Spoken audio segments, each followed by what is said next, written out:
তারেক রহমানের সরকার কয়েকদিন হলো যে রাষ্ট্র পরিচালনা শুরু করছে, বেশি দিন তো না, 1 সপ্তাহ বা 10 দিন, এই তো। এর মধ্যেই এমন সব সমালোচনা, এটা আমি বুঝতে পারলাম না। মানে একটু অপেক্ষা করলে কি হয়, সরকার যখন আছে ক্ষমতায় সমালোচনা থাকবেই। যারা বিরোধী অবস্থানে আছেন তাদের সমালোচনা কম হয়, এটা তো স্বাভাবিক। কারণ যে ক্ষমতায় থাকে, যে সরকারে থাকে, সেই ভুল করে। যে বিরোধী প্রান্তে থাকে তার ভুল কম হয়। উনি কালকে দেখলাম যে ওই সচিবালয় থেকে হেঁটে বাংলা একাডেমিতে গেছেন।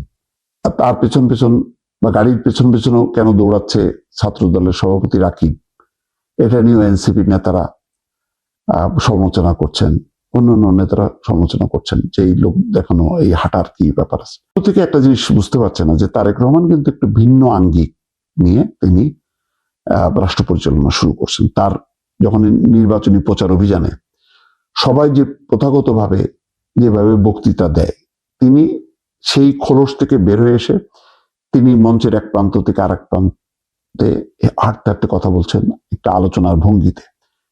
এটা প্রত্যেক মানুষের একটা স্টাইল, নিজস্ব ভঙ্গি, তিনি এটা রপ্ত করেছেন। তো এটা তো নিন্দিত হয়নি, বরং এটা অনেক মানুষ পার্টিসিপেশন বেড়েছে, মানুষের সম্পৃক্ততা বেড়েছে, অনেককে ডেকে নিয়েছেন, কথা বলেছেন। গাড়িতে যেতে যেতে তিনি গাড়ি থামিয়েছেন, কথা বলেছেন। ওই যে সচিবালয়ের এক কর্মচারী কাঁদতে কাঁদতে তার কাছে দৌড়ে এসছেন, তার ছেলেকে অপহরণ করছে, কথা বলেছেন। এবং কালকে তিনি হেঁটে বাংলা একাডেমিতে গেছেন। সমস্যাটা কোথায়?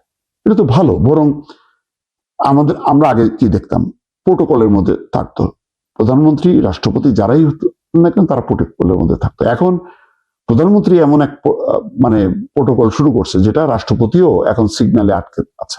সে দৃশ্য নিশ্চয়ই দেখেছেন, তিনিও আটকে থাকেন। তার প্রোটোকলে গাড়ির আগে এক মাথা থেকে আরেক মাথা গাড়ির সংখ্যা গুনতে গুনতে হয়রান। এখন 4টার গাড়ি বেশি থাকতে পারবে না, পুলিশের দাঁড়ানোর দরকার নেই। এটা তো প্রশংসা করার দরকার, প্রশংসা নেই। কিন্তু দেখেন শুধু বিরোধিতা, এটা ঠিক। বিরোধিতা তো অবশ্যই, আমরা তো ওত পেতে বসে আছি, চোখ কান খোলা রাখছে। যেখানে যেখানে ভুল হবে সেই ভুলগুলি দেখাবো, বলবো যে এটা সঠিক, এটা সঠিক না, বলছে কিনা। প্রতিদিন কি আমি প্রশংসা করছি? কোনোটাতেই কি আমার কোনো নিন্দা নেই? এই যে আজকেই একটা ভিডিও করছি যে ঝালকাঠিতে এক ছাত্রলীগের নেতাকে ডান্ডা বেড়ি করে তার বাবার মানে জানাজায় অংশ নিতে হলো। এটা ঠিক না, এটা ভুল, এটা অন্যায়, এটা করা উচিত না। বলছি তো, সমালোচনা তো করছি। আবার যেখানে প্রশংসার জায়গাগুলি সেটা করবো না। ফ্যামিলি কার্ড চালু করে দিচ্ছেন, ক্ষমতায় আসার 1 মাসের মধ্যে 10ই মার্চ থেকে উদ্বোধন হবে।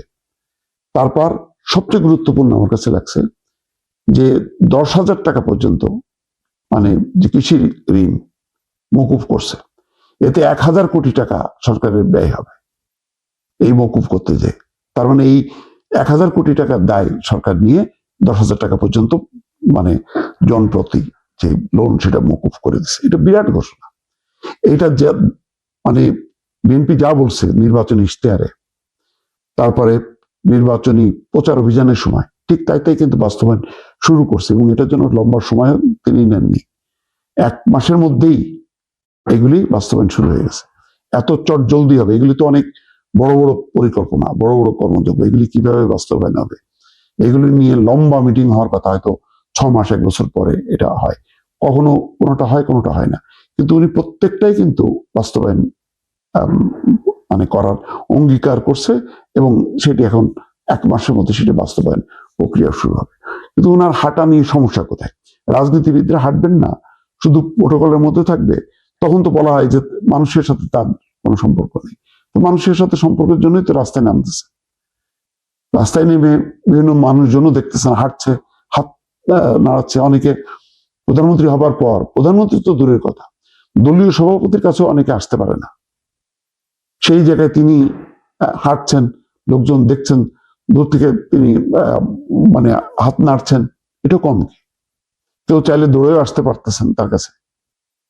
যদিও নিরাপত্তাটা তো থাকবেই, কিন্তু সেই নিরাপত্তার কে যতটা সম্ভব মিনিমাইজ করে মানুষের সাথে মেশা, এটা কি সমালোচনা পার্ট হইতে পারে? তো অন্ধ বিরোধিতা, অন্ধ সমালোচনা। এবং সমালোচনার জন্য জামাত ইসলাম সম্ভবত তার ফ্রন্ট লাইনে, তার তো নানান সংগঠন আছে। এখন আগে মনে করতাম যে বিভিন্ন হাসপাতাল আছে, এই দাতব্য প্রতিষ্ঠান আছে, এখন দেখা যাচ্ছে যে না, বিভিন্ন রাজনৈতিক দলও আছে তার সামনে। মানে অনেক সত্য কথা তাদেরকে দিয়ে বলানো, আর সাথে হলো সাপোর্ট দেয়া।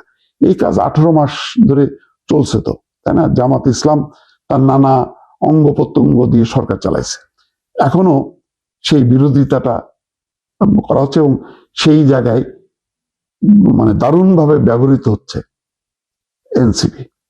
এনসিপি প্রতিদিন দেখবেন যে তাদের নেতারা এই বিষয়গুলো নিয়ে সমালোচনা করছে খুব শক্তভাবে, তারপর একটু ধীর লয়ে জামাতের নেতারা করছে।